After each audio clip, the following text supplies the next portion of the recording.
Hey there guys, it's Metro, and today we are returning with the series of videos where we're discussing interesting and difficult keys, talking about specifics, learning as much as we can along the way, and giving my perspective as a Blood Death Knight throughout them. So this key, this week we are doing Temple of Sethraliss, plus 13, but none of that matters really. We're talking about Grievous, all right? Grievous is absolutely, honestly, the driving factor to all the success and failure, mostly failure, that I've had this week. And even the other affixes as well. It's really just this week in general, which is Sanguine, Grievous, and of course Fortified. Now, I think the three are uniquely dangerous, and they make trash considerably harder, to the fact that I don't think there's really any parallel. You're going to see that a bit in this dungeon, but realistically the trash in this dungeon is not actually that hard. We don't actually have really any problems with trash in this dungeon. If you wanted to see that, I'd recommend checking out Tuesday's live stream where we do Motherload. We actually do, I think it was Motherload 11, and we only had like 6 or so deaths, and we don't make the timer. It's like unbelievable. You just spend so much time dealing with trash. The big problem, the big overlap here is that Sanguine will spawn the trash, potentially if you're not CCing, especially as you see the Sanguine is down and the infests are out in that Sanguine, meaning people will be standing in that Sanguine, and if you're still in combat, accruing Grievous stacks in that Sanguine, basically making the healer have to work about twice, maybe even quadruple as amount. The high difficulty that brings is one thing, but the time it adds to the dungeon is another, and that is what really hurts this week. So regardless, you're gonna see us do Temple of Sethraliss. I do have a couple things that I definitely want to talk about in here, but for the most part, this week you just gotta CC the infested, like I described. You really want them to be the last thing you fight, so combat will drop afterwards, and you're not potentially dealing with tons of Grievous stacks or tons of people standing in the Sanguine for any extended period of time than you have to. So as you're going to see, this is a Holy Pally. All right, Blood Death Knight is obviously what I'm playing, but you might learn more as a healer from this than you will as a tank, because the healer's job is the one that's on blast here, that's magnified to the nth degree. Gonna have to constantly drink. And if you're not bringing the right consumables and the right mindset, especially as a healer, this is going to be something that you spend a lot of time doing. If you're not either, trying to figure out a way to conserve mana in some logical way. Look at that. So that's actually interesting. I grip in that yellow mob, and it actually drops Sanguine as well, if the problems weren't enough in some of these situations.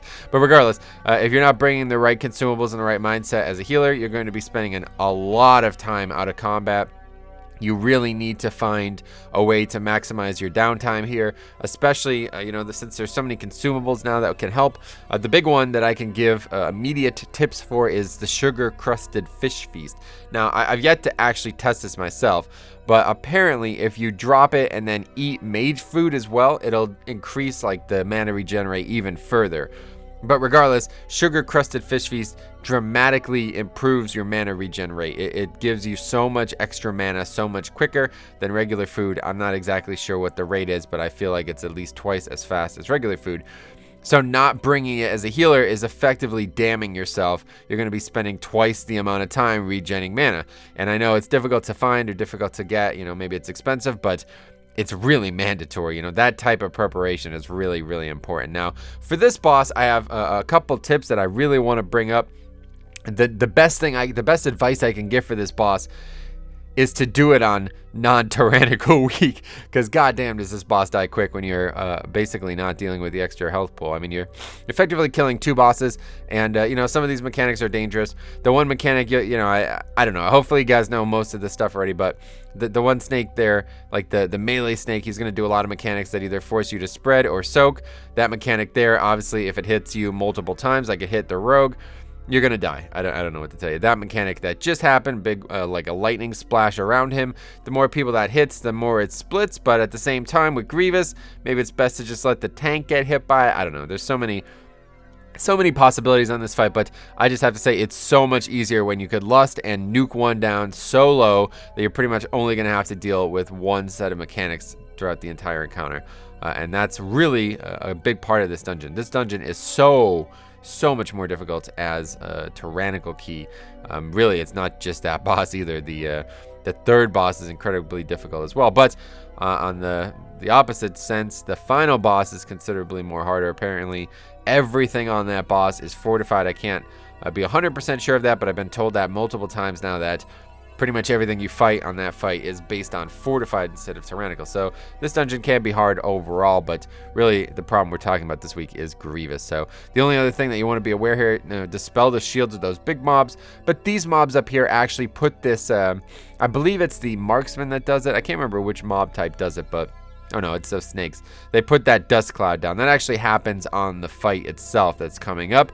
They put these obscuring vision clouds down so you can't actually see the mobs or whatever. You can see them, but you can't actually attack them even when you're in it as well, which feels really dumb to me. So I'm not really sure what the best option here is other than just trying to move things, but as you see with Sanguine and the small area we're in, it's basically done. There's nothing we could do about this. There's hardly any place to navigate, and we were pretty handcuffed by the fact that the dust clouds were causing us to kind of move in ways that we didn't want to move. So really, if I could say anything about Sanguine, I would say that it's made considerably harder this expansion because of the dungeon design. It's not really the affix that's changed or really anything about the game. It's just the dungeon design is so much more complicated now because there's so many smaller areas, higher density trash, more mechanics that cause you to be aware of your positioning. And yeah, like you see here, I'm trying to pull these mobs back so that patrol and those side packs don't get involved. There's this dust cloud mechanic. It's preventing me from doing it. And that mob is actually infested. And this actually worked out because this mob is a ranged mob and it will just stay away from the other mobs. So we didn't even have to worry about infest there. But now you see them going towards that patrol. Luckily, the patrol was away from it when it spawned, the infested mob that is. And obviously, it didn't have to be a concern. But if that mob was padding towards the infested mob with us in that position, mainly due to Sanguine forcing us to be in that position, we probably would have wiped there. Probably would have aggroed all of that stuff. And there would just be no affordability for killing it. So other good tips I can give, is just basically deal with trash one at a time. And it's going to be even more pressing in subsequent weeks with bolstering on trash weeks, on fortified weeks that are also being dealt with explosives. It's going to add a lot of time to the dungeon, but for the last few hours of this week, just get through it. Just make sure that you're dealing with the trash as it comes and not potentially pulling anything more than you need to. And you want to pull these back. If you guys aren't aware, the mobs that are dangerous here, the tenders, I believe they're called, the tenders, they're gonna heal. Okay, so you really need to prevent them from healing. The way they heal is with a cast. They're gonna channel, kind of like cast an ability, and you just need to interrupt it. The other way they heal though is they run to an egg, and if they get the cast off that they do when they're at that egg, they'll heal to full regardless of what health they're at. So you see me gripping them back. The trick here is to pull them out of the room as much as possible. You can actually pull them so far out of the room that they will not be able to get to an egg. Like they won't even go to one. But, on top of that, it's difficult with Sanguine and the rest of the mechanics happening. So you might not always have that affordability. Regardless, the farther away they are from eggs, the easier it will be to stop them. You cannot interrupt that ability. You can stun it, but I think you can stun it. Regardless, if it gets the cast off in any capacity, it's very bad. So the best way to deal with that is to just constantly prevent them from getting the eggs in whatever way you can. And then, like I said here, purge this shield. Doesn't really do that much damage, but it is adding up, especially with Grievous. You don't want to have people getting too much Grievous. But, again, the cool thing about Grievous too, which isn't cool when you're pugging, but it's actually really something that the group can deal with too, not just the healer. The group can actually, constantly eat out of combat as well. So anytime that you have Grievous out of combat, you should be eating something, all right? And again, the sugar-crusted fish feast is the ideal situation. The healer could drop it. All 5 of the damage dealers and all 5 of the players in the group, they could eat it, and they will effectively not have Grievous anymore because of it. And the healer can be getting mana back during it. And really, that's the main insight I can give, is that using these out of combat consumables to increase your health is going to, really mitigate the downtime here. When a healer, basically, this happens all the time. This is the problem. People are constantly relying on the healer to heal them. And it's like, okay, well, you could heal yourself out of combat way more than the healer can. You know what I'm saying? So there's no reason you shouldn't be doing that. But in pugs, it never happens. The pugs that I've ran all week, and, granted they were earlier in the week, but The damage dealers are just standing there. The healer is running out of mana almost every pack, and then the healer doesn't have any fish feast or any way to generate mana. You know, another great option is potting out of combat with a mana pot. You could pre-pot mana. You could pot in combat with mana as well. Use whatever you have available to you to get mana quicker. It's a very important thing. If you're not going to be using mana pots and you're going to constantly be drinking after that, then you're wasting a lot more time than you need to waste. You know, these two things together are going to dramatically improve the speed of the dungeon, and that is a real big problem this week. I think that is ultimately the biggest problem. But on top of that, just clearing Grievous is so difficult. Like, once it's up on 5 people, you're pretty much over. You might as well just reset or wipe or whatever, because it's going to be difficult to come back from that. So luckily this boss is extremely easy this week. I don't know, there's not really anything going on here that you need to be worried about. There's not really any mechanics that are really dangerous. That snake wrap though, that did a lot of damage. As you see, that was just seemingly like one tick, and that druid got hit for almost half of his health. So yeah, not an ideal situation, but regardless, can be stunned out if you're not aware. That snake wrap, it actually works on a couple different types of mechanics like that. If you stun it, it's also in Shrine of the Storm, the first boss. If you stun it, it's actually a mob that's channeling on the person. So if you stun it, it goes away. All right, now there's other ways you could bop out of it. You can use an immunity out of it. But yeah, stuns are really valuable. As you see, the Holy Pally bops the player out of it, so that's very useful. But otherwise, you got to kill it, and it does, have a sizable amount of health, not a huge amount, but since it's going to be potentially putting you in a bad situation here with this, these dust clouds. Oh my God! If there was a wrap with these dust clouds on top of it, that's it. That guy's dead, right? You're not going to be able to get him out in time. He's going to have to be able to use an immunity. You won't even be able to stun it. So what I'm trying to do there is just prevent that dust cloud with grips. AoE grip, stun, stuff like that can be used. I wouldn't recommend using stun though. It's much more valuable, especially in a pug, to just be stunning the person out. But yeah, let me know if there's other ways to get out of it as well. I think there probably is. You can probably blink out of it. I know in Shrine of the Storm you could shift out of it as a druid because it's technically a root and not a stun. So yeah, that's all things that you guys should be aware of and be considering every time you do some of these mechanics. There's other ways to get you out of them other than just damage. Now, up here is where things start to get really interesting. The second half of this dungeon is really what I want to talk about. The first half of this dungeon is actually extremely easy this week. Honestly, no challenge whatsoever, but there's a couple of really odd things that go on from now on, and we're gonna have to talk about them. So this mob here is whatever, just we're pulling it small, but just to make sure. You could dispel, you can purge that mechanic. That plus sign is basically gonna gain charge, and then it's gonna emit that charge. The more charge it had, the more damage that casted ability does. You could interrupt, dispel, stun, whatever. I think it can be stunned. That release charge ability there, I can grip that to prevent that, blah blah blah. So there's a lot of ways to deal with it, but regardless, just try to deal with it on Tyrannical week.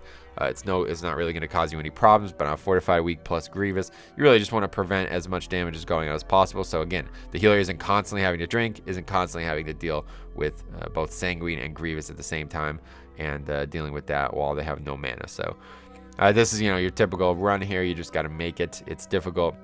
One piece of insight I can give is that don't assume people are going to make it. You never know when the last second you might fail at that. So just don't assume it. Just wait until you see everybody here and then go. I made that mistake many times in here.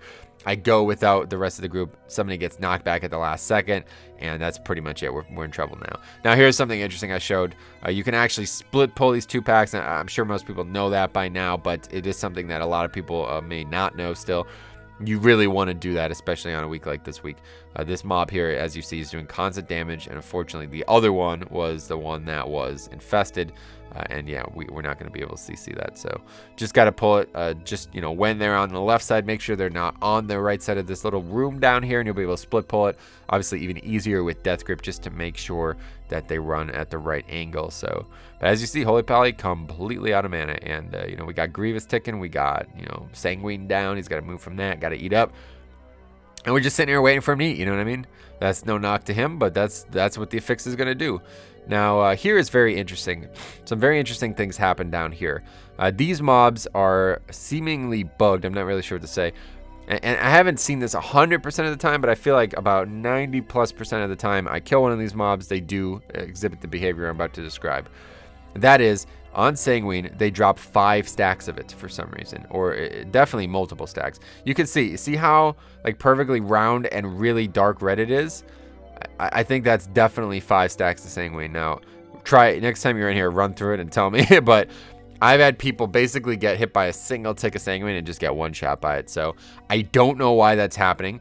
Obviously, it's going to cause problems on the boss. You cannot risk this being even in the boss's room. Oh yeah, what the hell was that about? Wow, I forgot about that. That mob was infested, and it did not infest. The mobs did not... Like, I don't even know, man. This area is so weird. I feel like it's bugged. I feel like it's not working properly. But yeah, basically what's happening here is you have to kill these mobs, and then they form like an orb, and that orb eventually does some RP nonsense and coalesces, becomes the boss, blah, blah, blah. So maybe that's why that mob was infested, but did not spawn Gahoons, because it's not actually dead. It's now going to form the boss. I don't know. But regardless, you just saw how much that healed up. One tick of that basically healed them up to about half of its health. So yeah, I think, I don't know, there's definitely more than one stack of Sanguine being put down there. Look at that. It's just way too uniformly dark red. I feel like that's clear evidence that there's more than one stack there. But anyway, I don't know why it's happening. Here's what I thought to be the hardest part of this dungeon. Really, with Grievous, I expected to really struggle here. Again, great insights. Bring a Holy Pally. Holy Pally really makes this fight a lot easier. Really, any Paladin or anybody with an immunity can do the same. But Holy Pally especially, because they can stand in one, bubble, and just rail heals off with, you know, how their healing works. This is actually perfect. And on top of that, Grievous weak, very, very nice to have physical immunities. So Bop can really help with that. You know, just bopping somebody means they can't be getting Grievous. It will also clear Grievous. It does not help with the magic damage here, but, you know, it's obviously going to help them not die. So the more paladins you have, the better, especially for this fight, if you ask me. The more people with immunities you have, the better. Let's put it that way. But I don't know. For me, I'm just trying to tank as much of these as possible, these lines. I just want to soak this as much as possible. You know, Grievous is stacking up, but I don't really care. I know, you know, I got a Healthstone in my pocket there, even though we don't have a Warlock. So I'm thinking like, hey, I'm all right, man. Just let me do it. But these guys are trying to do it for me, and that's great. I mean, that helps. That means they're good players and they know what they're doing. But as you see, a lot of stress on the healer, and we're sitting here dying to Grievous, just like you're gonna see, you know, pretty much after every single piece of combat. But we kill that fight so fast. I mean, our single target isn't crazy, but I do think we have some of the better classes in the game for 5-mans right now. I mean, I really, really, really like BM Hunter, and I think Bombkin is absolutely top-notch, especially on certain affixes. Not necessarily this week, but in general. They do great single target damage, and they bring great utility, so that's always going to be useful.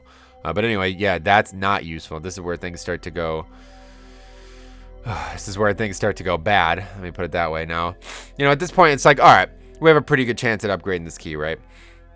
But at the end of this dungeon, things start to get really squirrely. You can skip mobs. You can, you know, spend less time in this room. One thing that I do want to give a tip on is that you could actually benefit greatly from having a druid in this room. The druid can be mounted if he goes travel form with that, however that interaction works. And you can click on that druid. Well, you can get the orb and then click on the druid, and the druid can take you to the shrine, like where the eyes need to be deposited. Now, I'm not 100% sure if that means that if somebody, if there's snakes around the druid, will it still knock the orb out of your hand? That I don't know. But basically, we're doing it the wrong way. The druid's trying to pick it up there and then go travel form. I don't know if that makes a difference, but yeah, one thing that should be noticed, somebody talking about in the chat there, only the elites are going to drop Sanguine, luckily. So that's only that one mob that I marked with a skull. But some of these conscripts are infested, which I thought would cause problems. Luckily, it really didn't. The mobs die so quick anyway. As long as everybody's focusing on AoEing them down, it's not really going to cause any problems. But still, I don't know. This room sucks, man. I'm telling you. I love Black Rock Depths. Trust me, it's one of my favorite dungeons in the game. I don't want to see it be a fucking Mythic Plus dungeon, guys. I'm telling you. This kind of mechanic just eats up your timer. I mean, we're spending, we're going to spend like 5 minutes in this room. And that really is ultimately one of the main reasons why we failed to upgrade this key. But again, you know, upgrading a freaking, man, a 13 Sethraliss is hard enough as it is without Grievous. But this last boss is pretty intense, man. I'm telling you. I'm gonna show you guys this last boss. You're gonna laugh. But anyway, yeah, dealing with infested, whatever. The mobs aren't dying. It doesn't really matter. As long as I have the mobs, they're not attacking the person with the eye. We'll kill them eventually. Everybody switches to them. They're gonna die really quick. They don't have that much health at all. So even with Infest, you know, we're not going to be able to quickly target them down. As long as Sanguine is not healing them, I don't think you should have any problems, but I don't know. Yeah, no, Faxi brought up in the chat there, actually. Imagine this on Necrotic. Yeah, I mean, Necrotic, there's some fixes in this dungeon that really change certain parts of it to be a considerably harder option. So, I don't know. Anyway, spawn a Gahoon spawns there. Try to stun one, prevent that one from infesting. And we do actually prevent both from infesting, thanks in no small part due to my stun and my death grip, which really helped, obviously. But yeah, as you see, I mean, we spent almost 5 minutes in this room. Now, at this point, people are starting to panic, right? And that's understandable. We're 5.5 minutes away from completing the dungeon. What's the best option? Let's skip this trash. We have count and watch what happens.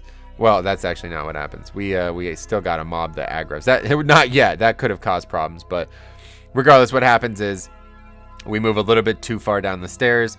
The druid aggroes and the rogue stealth goes off anyway, meaning that we are no longer able to skip these packs because we are now in combat with them.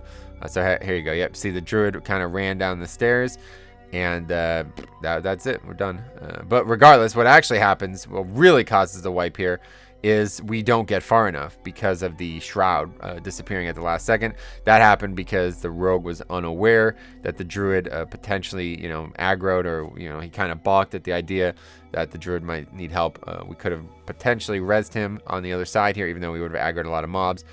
But that is pretty much it, and it causes us to just tilt to oblivion, which is really unfortunate because this paladin, he was a stream viewer, and pretty much tilts us out of completion here. But regardless, it doesn't matter. We're not going to complete this dungeon anyway. This final fight is going to take like 10 minutes. I'm going to show you why. We just got to get to that point first. But regardless, you know, we don't know that yet at this point. We think we still have a chance, but I don't know. Just try to relax. I'm telling you, if it was up to me, I would turn off chat in dungeons. Honestly, I would. There's almost nothing that ever gets said that's constructive. I mean, there's definitely some things, but, you know, I feel like at least 50% of what is said in dungeon chat is not constructive. It causes arguments. It causes people to take sides when you're in a dungeon group that you should not be taking sides on. You should be one of 5 people trying to achieve an objective. And if you cannot achieve that objective together, then all 5 members should be equally at fault. But you see these kind of arguments happen where it's like, oh, the fucking druid, he sucks. It's like, okay, well, he's in the group. Let's try to make him the best we can be. If we have to play around his faults, we will. But there's no point in arguing. It's literally going to just dissolve the group and make it a lot worse or so. I don't know. So now we have to pull these mobs. We're going to spend a lot of time doing that. These mobs are actually extremely dangerous. Another mistake I make here is aggroing these yellow mobs. You can actually skip these yellow mobs. So I guess the option here is to grip this non-yellow mob, whatever it's called, Hexer, grip it out. I don't know if it can be gripped. I think the answer might be no, but if it can be, obviously grip it away from the yellow mob so it doesn't get aggroed by accident, or you can just pull it and then interrupt it and then it'll come. But regardless, you know, I would recommend death grip. Let me tell you that. If you could use death grip and the mob is not where you want it, then you should always do that. But as you see, this bleed, oh my god, it's doing so much damage. This bleed that it applies plus Grievous, I mean, this has got to be one of the hardest things in the dungeon, honestly. I can't believe how hard this mob is. And it's got so much health. So big mistake aggroing these, and I'm just, you know, showing my inexperience with this dungeon. Honestly, I'm not very, oh yeah, there you go. So I do actually try to interrupt it or grip it or whatever, and it does not come. So there you go. Solved my own question, answered my own question in the video. So but yeah, I don't know. That hunter didn't run back, so we spent more time on that pack. Like, it's just all bad. That kind of stuff really sucks because the group was actually really good. I mean, this is a 13 Sethraliss, guys. Like, you know, 13's alone. It's not the hardest thing to do now. People are getting a lot more gear, but it's not the hardest thing, but it's still hard. You know, you still have to do your stuff right. And, you know, especially with no voice, people aren't, you know, they don't play together. None of these guys are knowing each other besides me and Tokes, obviously. But regardless, this is where things start to get interesting here, okay? So this is a big mistake I'm making here as well. I forgot about this. These mobs are going to drop Sanguine. And it's not going to go away. Like, it's going to go away eventually, but you want to pull these mobs out of this room. Because if there's Sanguine in this room, you cannot control where the casters, whatever those channelers are, you can't control where they spawn. You can't move them. You can't talk to them nicely to get them. You know, like, that's it. They spawn where they spawn, and that's where they stay. So you got to be really aware of the Sanguine placement. And it doesn't really go great, but Also doesn't go great when people are aggroing them before I get them in position. I don't know. It's just a lot of problems here. Obviously, try to interrupt that lava burst. Even though it doesn't do a lot of damage, you just want to keep it from happening. So, but you can't grip these mobs like we talked about, so you can't move them to where you want them easily, so you are going to have to interrupt. But here you see, this is a mistake I made. I should have made the other puddles a little bit further out. But yeah, anyway, that sugar-crusted fish feast is actually still down, so you can sit and eat that. But see, the one goes away by the time the fourth one is pretty much spawned, so not the end of the world there, but still. I don't know. All right, so here we go, boys. It's the hardest fight in the video game, if you ask me, this week. Extremely long, and there's just a ton of unavoidable damage. There's some avoidable damage, too, that we probably take, but regardless, Grievous on this fight is incredibly hard. I'm going to explain it in a very short and simple way. This is a fight where the healer has to do all the mechanics. On top of that, he now has to heal Grievous. Hopefully, you'll understand why this fight is extremely hard. The healer is supposed to be healing the boss, but instead he has to spend all his mana healing us. So, guess what happens? The healer is completely out of mana before the fight is over. But, you're going to watch this play out, by the way. But, the cool thing about this fight, even though it's not cool at the same time, but it is actually pretty cool, is that it's based on a threshold. If you can't heal the boss quickly, that's not a problem. The only thing that's problematic is these frogs. Whatever, deal with them the best way. I still can't really figure out how to deal with these. I've been talking about this for like 4 months now. I'm pretty sure you're supposed to run over them, but there's times when I run over them and they don't disappear. I don't really know. But as you see here, this healing thing plus Grievous is basically meaning that the healer can't spend any adequate mana on healing the boss. We're constantly using up all our mana on the Grievous, and it's not going away either, as you see. I mean, everybody has Grievous now. Every single person in the 5-man has 5 stacks of Grievous, so it's like, well, what do you do? You know, he uses a mana pot there, gets back up a bit, but it's not enough. I mean, we're going to lose players. We're going to have a lot of struggle. So, the summary here is that this fight is extremely difficult on Grievous, like way harder than any other fight in the game, honestly, because, like, what do you do? You know what I mean? Everybody's all spread out. There's pretty much just constant damage happening now, especially with Grievous. It's making it even worse. And, you know, the guy's completely out of mana. So the cool thing, like I was saying, kind of alluding to here, is that it's a threshold. So if you don't heal the boss up a certain period of time, it doesn't matter. You have to get him, I think it's like probably 33, 77, and then 100, something like that. And if, you know, it takes you 10 minutes to get him to 77, you're just sitting here waiting. So this is actually what we're going to do. We got to deal with the frogs, and then you're going to watch. I think it gets posted in the in-game chat there, but there you go. See, I gripped that mob and it did not, and then I stepped on that one. It's not going away. I don't know. I don't understand it. If you guys know more about this frog, let me know. But the last frog I want to deal with was the one that we used to mind control and kill Ordos in like 3 seconds back in the mop on Timeless Isle. If you guys haven't seen that, it's really funny. But regardless, so yeah, we're just like, yeah, we just agree. We're just sitting here like, yeah, I'm just sitting here waiting. You know what I mean? He's just trying to regen mana. Druid's putting up hots, but not really doing anything. Even Faxing in the chat talking about how all the mobs are buffed on fortified. So, I mean, that doesn't help. But regardless, that's not even what's causing the problems for us. It's just the dude's completely out of mana. There's no way to regen. So, we're literally just going to sit here for a couple minutes until he's good. I don't know. Don't know what else to say. There's not much else to do without, you know, mana regen talents or anything like that in the game, which have been gone forever. There's no options. You just got to sit here and wait, or you'll literally never kill this fight. If the healer cannot heal, then you cannot complete the encounter. There's no ifs, ands, or buts about that, and things get pretty crazy. Luckily with Lust, this is when you want to Lust for sure. I see a lot of people using Lust poorly, or frankly not using it at all, like we saw later in the week. But yeah, you want to Lust on this third split. Like, you kill ads, heal the boss, kill ads, heal the boss. Third time you're killing ads, Lust. Get him down as quick as possible, because that fourth time you're killing ads, obviously the fight's already over. You basically can't die there if you wanted to. And as you see, we gain a ton of time doing that. So just got to stand on frogs. I don't know. Got to get lucky. Make sure the mechanic works properly or something. Don't let him get to the healer.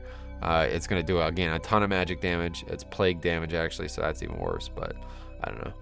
Obviously doesn't go very well. So I don't know, this dungeon is extremely difficult on a lot of weeks, but I think this is probably one of the hardest incarnations of it, especially because of this boss. Especially, like, we literally spent like how long were we at this boss? Over 5 minutes. So that's that. Let me know what you think. I'm excited to see next week's affixes, but for now, thank you for watching. Let me let you go and see you guys in the next one.